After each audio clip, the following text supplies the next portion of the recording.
各位乡亲，大家好，我是廖弟，今仔日搁要来给大家讲小可。如果若准备好，咱就开始。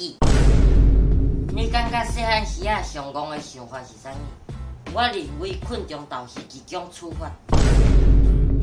要出门啊，爱带恁的男朋友顾好哦。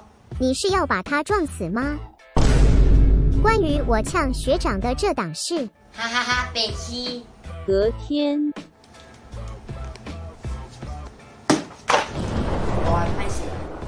可以借我钱吗？啊？可以借我300块吗？我没有钱啊。你没有300块哦，那你怎么那么可怜？靠腰。影片到这结束啊！恁若介这出影片，请分享出去，顺刷定爱看。有 Camber 每晚暗时点准时好看影片，刷。连假后的老师。好，恁连续歇过来咧叫爽哦！来赶课。有没有要买东西？有没有买东西？没有哦，走喽。